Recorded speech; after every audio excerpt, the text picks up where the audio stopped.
Good evening, everybody. As always, we want to thank God for another day. I want to thank Him for allowing us to be better than the people that we were yesterday.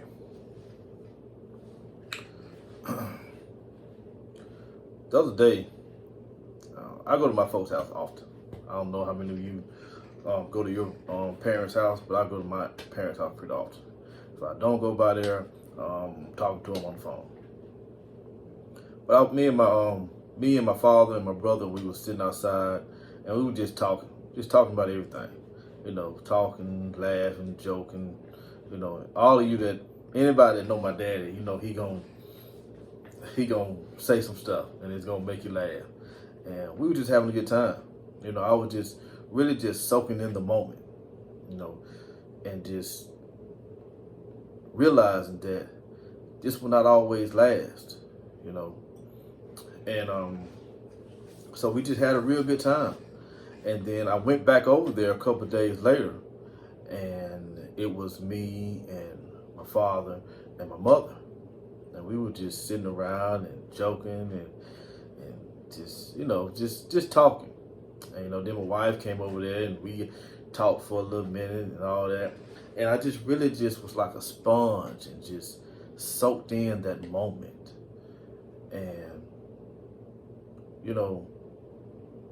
a lot of us, the one thing that we do not do,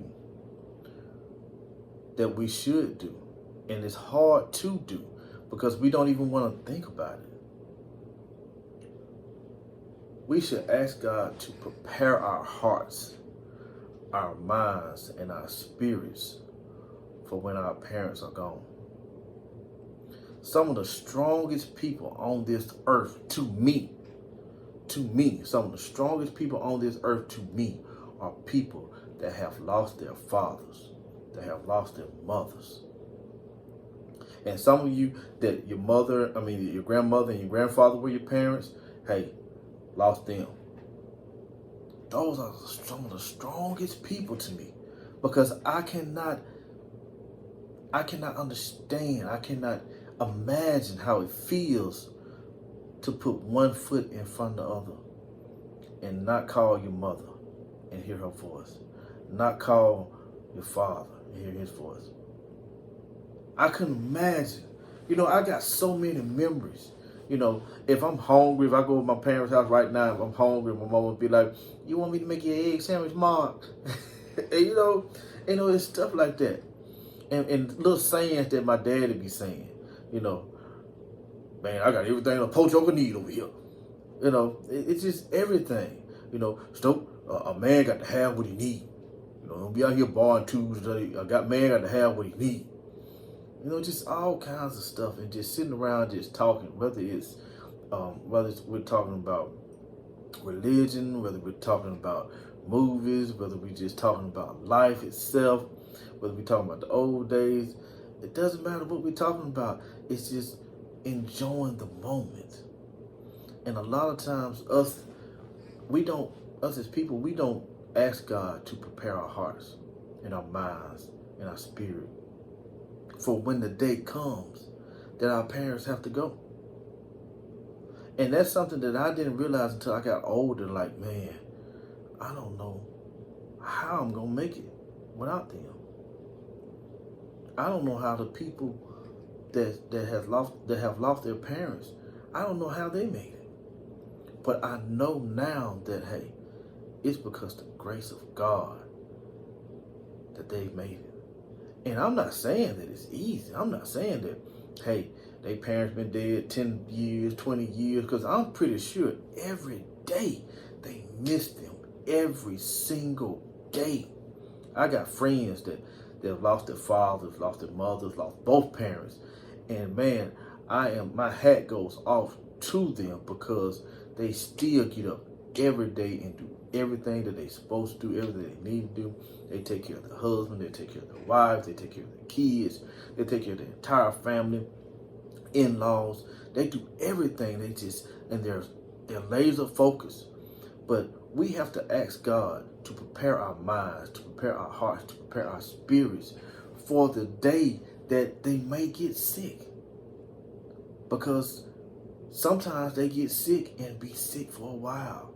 Sometimes they just pass on in their sleep. Sometimes it might be a heart attack. You never know how you will lose your parents.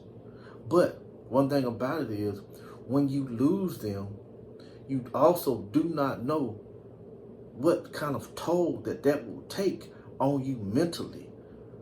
You don't know how that will affect you spiritually. You don't know how that will affect you physically. You don't know.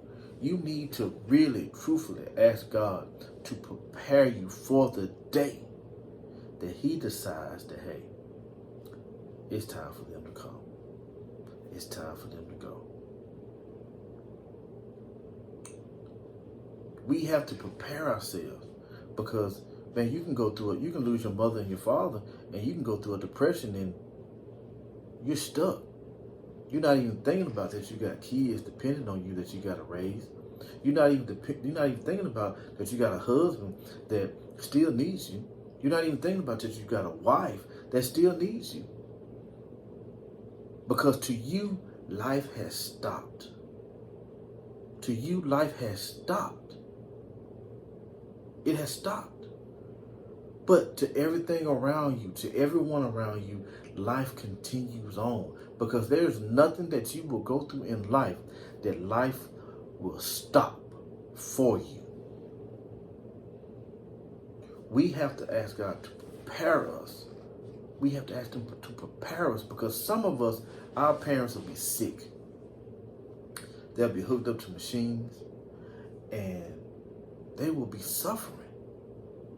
But as long as they are here, we can see them. We don't want to let them go. Some of our parents will be brain dead. But as long as they are hooked up to that machine and we can see, and we can come in there and sit with them.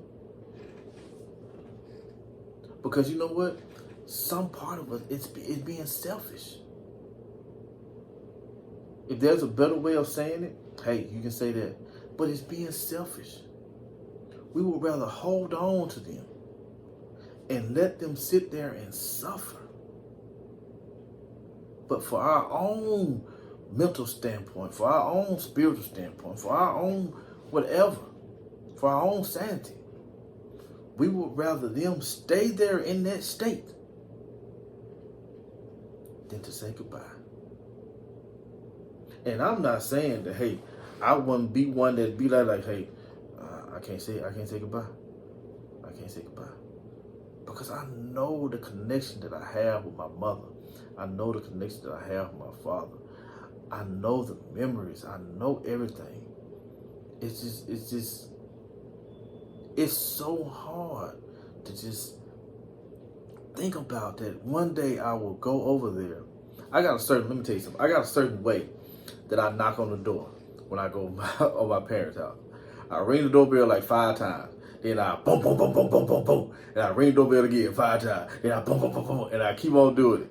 And then when my mama comes to the door, first thing I say is, you didn't even ask who it was. I could have been a stranger. I could have been anybody. They could have broke in and hurt you, woman. Ma, I know you're not. And when my dad comes to the door, I do the same thing to him. You ain't said who it was. Well, I know you're not. Come on in here. But one day, I'm going to ring that doorbell. And I'm going to bang on that door. And I'm going to ring that doorbell. I'm going to bang on that door. And nobody will answer. One day I'm gonna be hungry and I'm gonna be over there. I'm gonna be hungry. And nobody will say, Mark, you want me to fix your egg sandwich? One day I'm gonna have a problem at my house. And I'm gonna call my dad so he can help me or give me some kind of advice on how to fix it. And nobody will answer the phone. One day, this will happen. And have I asked God to prepare me for this day? If not, when the day comes, I don't know how I'm going to be. So we have to understand that having parents here with us is a blessing. All of you that talk smart and talk back to your parents and don't obey your parents and fuss at them and cuss at them and do all these old things, be disrespectful, you don't realize the blessing that God is allowing you, parents, time. One day they will be gone. They'll be gone. And you'll be the first one to jump in the casket. But while they were here, all you did was kick dirt on them, disrespect them. For all you that don't go see your parents, y'all will go all over the world, take trips all over everywhere, but you won't go see your parents. Man, having a mother and a father that you can call, I am so blessed, I'm so grateful that he's still allowing me time with them. In their right mind, still can do everything on their own. My daddy still trying to work like he's 30. He out there doing something every day, all day. And it's a blessing to see that. I don't look at that and be like, man, Daddy's working so hard, he's working hard, I'm looking at him and, man, it's a blessing that he's able, at his age, to still be able to do all this work. But you know what? I watched my grandfather work like that. I watched him work. It's a blessing to just pull up at my folks' house and see my daddy outside working on something or cutting the yard, and then I come in the house and my mama cooking or washing clothes or watching some of those sorry black and white westerns that she like to watch. It's a blessing, man. It's a blessing. I love every minute of it. I love it. Man, I stay 5 minutes down the road from my folks, and I love it. I love it. I love going over there. And then the thing about it is I'm still their baby boy. And I remind them, I don't care who come over here, I don't care grandkids, whatever, look here, I'm the baby around here. You know? And Dad, sit down, boy, you ain't got to go nowhere. Hey, you want to fix me something to eat? I don't need that, I'm all right, oh, come on here. But one day that's not going to be there. And it's the same thing with you. When you go over your parents' house and you enjoy spending the time with them and joking with them and laughing with them, going to the grocery store with them, going out of town with them, going to town with them, you know, just doing whatever you do with them. Some of you go out there in the garden with your parents. Some of you go out there and plant flowers. Some, you know, whatever you do with your parents, whatever you do. But man, cherish all the moments. Be a sponge and just slow time down. Just slow time down. Don't be in a rush to leave from their house. Don't be in a rush to hurry up and get them off the phone. Don't be in a rush. Sit there and enjoy it. Enjoy it. Just slow time down. Thank God for the time that you have with them. Thank God. Once you leave there, tell God, Lord, I thank you. I thank you. Thank you. Thank you for this time. Because it's not promised that you'll have that time again. Tell them thank you. And all you that's mistreating your parents, change yourself. Change yourself. Stop shorting your days. All you that's being disrespectful to your parents, want to treat them all kind of ways, you might be the one to leave here first. Because the Bible said that you're shorting your days. You're shorting your days.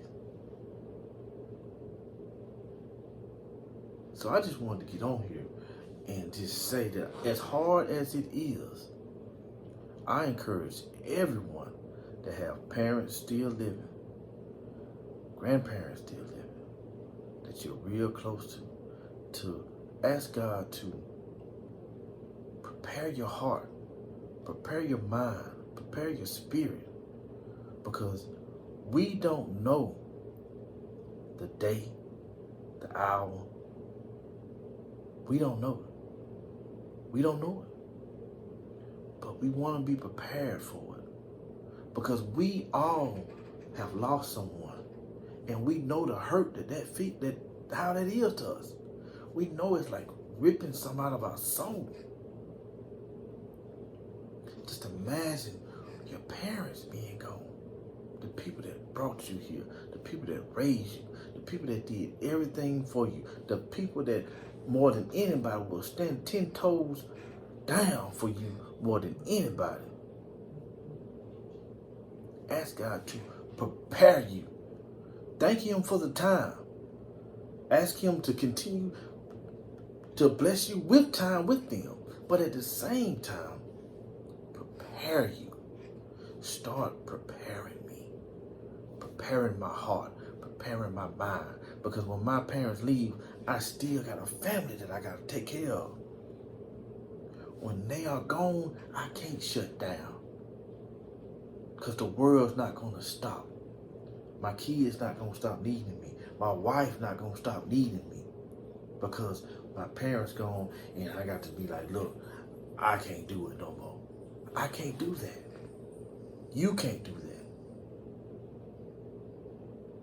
People, I encourage you, build a relationship with God. Get to know Him. Apply His word. Because you're going to need Him and you're going to need His word to help you get through not only that time, but other struggles in life. I hope everybody enjoy their weekend. Be safe. Pray for each other. Love each other. Spread peace.